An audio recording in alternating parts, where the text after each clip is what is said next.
राज्यामध्ये जवळपास 383 नवे कोरोनाचे रुग्ण आहेत ते आढळून आलेले आहेत. काय सूचना आहेत नागरिकांना? नाही, आरोग्य विभागाच्या वतीनं सातत्यानं सर्वच आजारांच्या बद्दल अतिशय सतर्कतेनं सर्व आरोग्य विभागाच्या यंत्रणेला सूचना दिल्या जातात. अशा पद्धतीची कुठेही जरी काय एखाद्या पेशंटची संख्या वाढत असेल तर त्याच्यावरती लक्ष ठेवून आरोग्य विभाग सातत्यानं आहे. परंतु आता जी काही वाढलेली आकडेवारी आपण सांगताय, आपण महिनाभर बघतोय की कोरोनाच्या संख्येमध्ये विशेषतः देशभरामध्ये वेगवेगळ्या ठिकाणी काही संख्या अलीकडच्या काळात वाढते. त्यामुळे साहजिकच अनेक लोक याविषयी विचारणा करतायत. मीडिया असेल, सगळ्या आपल्या वेगवेगळ्या पद्धतीच्या सगळ्या पत्रकारांच्या मध्ये सुद्धा याच्याबद्दलची जी काही चर्चा आहे, या सगळ्याला माझी फक्त विनंती आपल्या माध्यमातून सर्व नागरिकांना, यापूर्वी सुद्धा मुंबईमध्ये सुद्धा 1-2 बैठकींमध्ये आम्ही सांगितलेलं आहे की कोरोनाची ज्या पद्धतीनं आता वाढलेले हे पेशंट्स आहेत, पूर्वीच्या काळातल्या पेशंट्स आणि आताच्या पेशंट्स मध्ये एक मोठा फरक असा आहे की पूर्वी कोरोना आपल्यासाठी नवीन होता, प्रतिकार शक्ती आपल्याकडे त्या पद्धतीची नव्हती आणि त्या सगळ्यांमुळे आपण सगळेजण घाबरलेल्या अवस्थेत सामोरे गेलो होतो. आता मात्र प्रत्येक भारतीयाची प्रतिकार शक्ती वाढलेली असल्यामुळे अत्यंत चांगल्या पद्धतीनं आपण सगळेजण या कोरोनाला सुद्धा घाबरण्याची काही गरज नाही. दुसरा भाग त्यातला असा आहे की आता हे एका बाजूला आपण घाबरण्याचं गरज नाही हे जेवढं खरं आहे, तेवढं कोरोनाचं लक्षण सुद्धा सौम्य.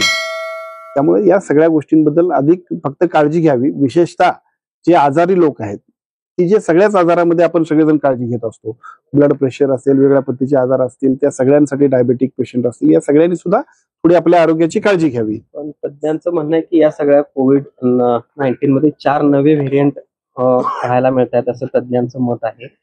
काय त्या संदर्भात आरोग्य सातत्यानं राज्य शासनाच्या आरोग्य विभागाची केंद्र शासनाबरोबर सातत्यानं संपर्क सुरू असतो. दररोज होणारी पेशंटची अपडेट आमच्या सगळ्यांच्या माध्यमातून सेंट्रल गव्हर्नमेंटकडे दिली जाते.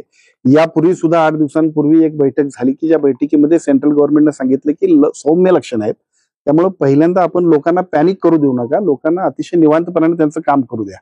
ही सूचना सेंट्रल गव्हर्नमेंटने आम्हालाही दिली आणि माझी विनंती आपल्या माध्यमातून सगळ्या नागरिकांना आहे की पॅनिक व्हायची अजिबात गरज नाही. फक्त आपल्या आरोग्याची काळजी घ्या, आपल्या डॉक्टरांचा सल्ला घेऊन आपण योग्य त्या पद्धतीनं आरोग्यपूर्ण अशा पद्धतीचं आपलं कामकाज करा. आपण कोरोनाबाबतचं आवाहन तर नागरिकांना केलेलंच आहे, मात्र कोरोनाची आकडेवारी जी आहे मुंबई महापालिका लपवत असल्याचा एक धक्कादायक प्रकार आहे. उघडकीला का लपवते आकडेवारी असा सवाल देखील आता विचारला.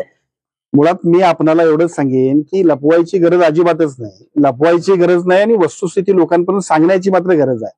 याची लक्षणं सौम्य आहेत. काल सुद्धा जर आपण बघितलं असेल, लोकसत्ताला एक बातमी होती आणि त्या बातमीमध्ये एका जबाबदार डॉक्टरांनी सांगितलेलं होतं की आता कोरोना सर्दी खोकलं, म्हणजे सर्दी खोकलं जे आपण म्हणतो खोकला, सर्दी खोकला किंवा फ्लू तसा आपल्या बरोबर राहील. आता पूर्वीच्या काळात स्वाईन फ्लू होता की ज्याची भीती आपल्याला वाटत होती, परंतु आता स्वाईन फ्लूचे पेशंट अधूनमधून आपल्याला दिसतात, पण तेवढी तीव्रता त्याची नाही. त्याच्यापेक्षा सौम्य लक्षण आता कोरोनाची झाले. त्यामुळे कोरोना आपल्या बरोबरच राहील, पण काळजी करण्याची गरज नाही असं सगळ्या डॉक्टरांचं जे काही मत आहे तेच अधोरेखित करून आपण सगळ्या लोकांपर्यंत ते